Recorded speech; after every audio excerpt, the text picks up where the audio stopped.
UN 영어뉴스. Sir Lancelot Jones, the black farmer who inspired a U.S. park. The son of an enslaved person, Jones went on to become one of the largest landowners in the Florida Keys, and his refusal to sell his land inspired Biscayne National Park. When the light is just right, there's no horizon line in Biscayne National Park. Blues from the sky melt fluidly into clear green waters, where scattered tangles of mangroves shelter young sharks and great herons. These several dozen more than most islands of the Florida Keys archipelago are best known for their quiet sunsets and offshore coral reefs. But in 1961, it seemed inevitable they would become South Florida's next luxury waterfront community. Developers had even ferried a voting box and 14 absentee landowners to one of the sparsely populated islands, where they cast ballots, making their new city of Islandia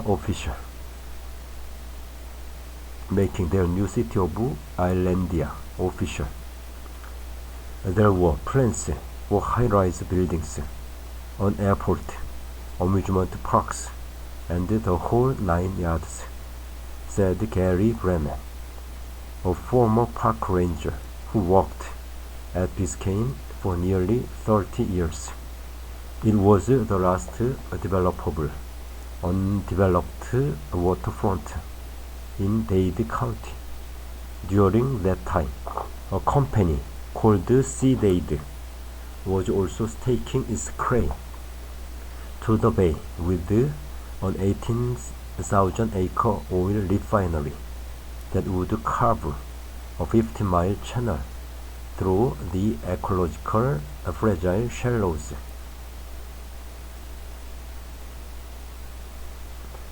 Biscayne National Park comprises a series of sparsely populated islands at the northern tip of the Florida Keys.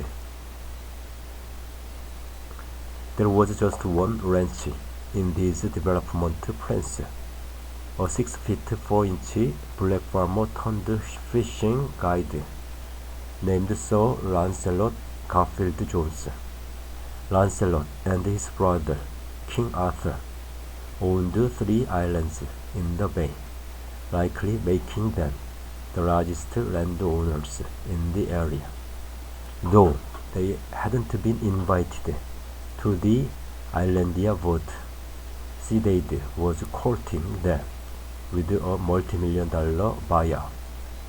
But Lancelot didn't like the idea of mass development, and he knew neither project would proceed without his cooperation. He refused.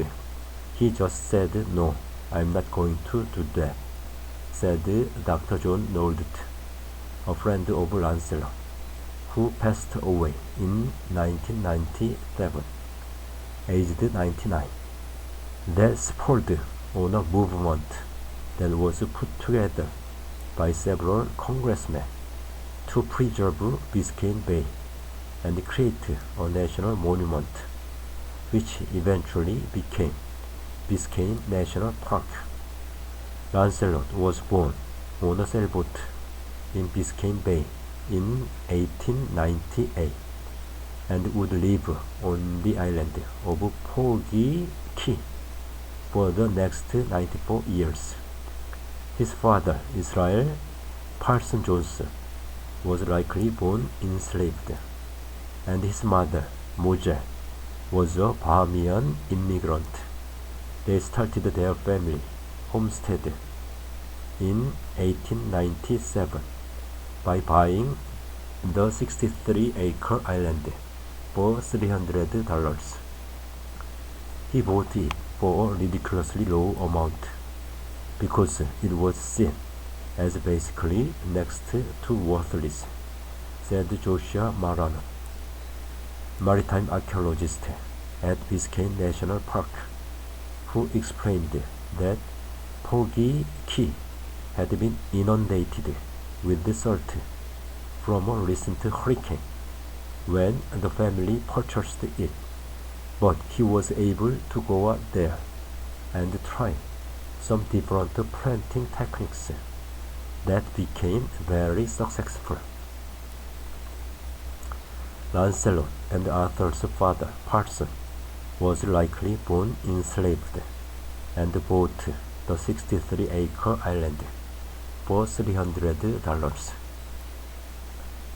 Thanks to Parsons' tireless work ethic, the Jones family went from being the first black landowners in the Keys to the largest key lime farmers in the state. They bought 2 other islands, installed a mini railroad to haul fruit, and dug a 300-foot trench through solid limestone so boats could reach the shore to load cargo. By 1912, Parson had hand-built a 2-story, 6-bedroom house. While the Jones business was successful, Porgy Key was an isolated place to grow up. It's located 6 miles offshore, and when Parson built the family homestead, there were fewer than 5,000 people in Dade County, which extends from Miami south to the Everglades. The brothers kept themselves entertained by fishing and exploring, and Lancelot became deeply inspired by the natural world. By the mid-1930s, the success of the family business began to wane. Moser and Parson had died, and a series of hurricanes damaged crop production. Prohibition had initially caused the bottom to fall out of the lime market, and the introduction of imported Parisian limes further reduced demand. The brothers started supplementing their income by working as fishing guides at the exclusive Cocolobo Club on nearby Adams Key. The people hanging out there, they were Firestone, Saberling, Brochet, and Maytag, names that are products more than they are people, said Bremen, referring to the famed U.S. tire, shoe, and appliance inventors. U.S. celebrities like Will Rogers, Johnny Weissmuller, Irving Berlin. Here's all these really wealthy, rich white guys, and here's this couple of brothers who are scraping out a living, doing whatever they can to keep surviving. Lancelot was deeply inspired by the natural world and guided U.S. presidents and celebrities around Biscayne. It wasn't enough to keep Arthur around, however. He signed up for World War II, leaving Lancelot alone on Porgy Key, which is how it would remain for the next 50 years. Of this, Lancelot once told reporters, "I am alone, but I am not lonely. When you have plenty of interests, like the water and the woods, the birds and the fishing, you don't get lonely." Lancelot continued to guide throughout those decades, entertaining more celebrities, businessmen, and presidents at the club, including US President Richard Nixon. He was actually sought after, said Bremen. He would talk about hanging out with President Hoover or President Johnson and essentially baiting them with questions about legislation that was coming up, just to see what they would say. That's pretty extraordinary for anybody, but especially for someone that looked like him when everyone else who looked like him was riding in the back of the bus and drinking from separate water fountains in Miami. While the Jones were somewhat isolated from the turmoil of the Jim Crow South, the area around Biscayne Bay was in the heart of it. The town of Homestead, at the entrance of today's park, was a Ku Klux Klan stronghold and the site of several lynchings. The visitor center is also built atop a former African American segregated beach.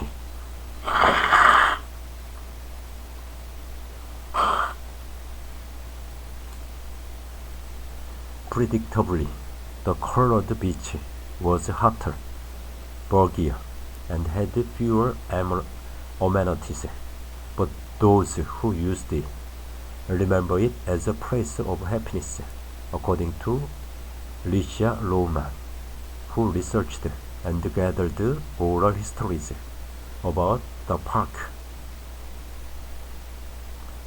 The Biscayne National Park Visitor Center is built atop a former segregated beach. They had a dance hall, church events, birthday parties. There were families building memories there. It should be remembered that way. Roman said, we can focus on that and still understand that we have some growing to do, and there's nothing wrong with that. The beach ceased being used following the Civil Rights Act of 1964. By then, the movement to protect Biscayne Bay was also on the way, facilitated by a small environmental activist group, inspired by Lancelot's refusal to sell his land. Arthur died in 1966, and 2 years later, Lancelot's old angling companion, President Lyndon B. Johnson, officially signed the bill creating Biscayne National Monument, which would become Biscayne National Park in 1980. In 1970, Lancelot became the first and largest private landowner to sell land to the government. The price, $1.27 million, for his 277 acres, which many estimated to be a fraction of what he could have earned by selling it to the oil company. The idea that a man who had once been enslaved saved enough money to buy his own land, then eventually had a son who could have sold that land to developers, but made a choice instead to sell it to the Park Service for a lot less because he believed that it would be available to people. I mean, that's an incredible story of a black person in America thinking about land and place in a very specific way that you don't hear often, said author and cultural geographer Dr. Caroline Finney, who researched the Jones story for the National Park Service. It doesn't mean it doesn't happen often. You just don't hear it often. And that, for me, is what's so powerful about the story. Lancelot put a condition in the sale that he be able to continue to live out his days on Poggy Key, and began educating school children about local ecology, especially fish and underwater sponges Lancelot lived on Poggy Key for 94 years and taught school children about the local environment later in life. In 1992, Lancelot finally left his home on Poggy Key the day before Hurricane Andrew made landfall. Park rangers were able to convince the 94-year-old to evacuate, which ended up being a wise move. The Category 5 storm destroyed every structure on the island. Lancelot never moved back, instead living out the rest of his life on the mainland.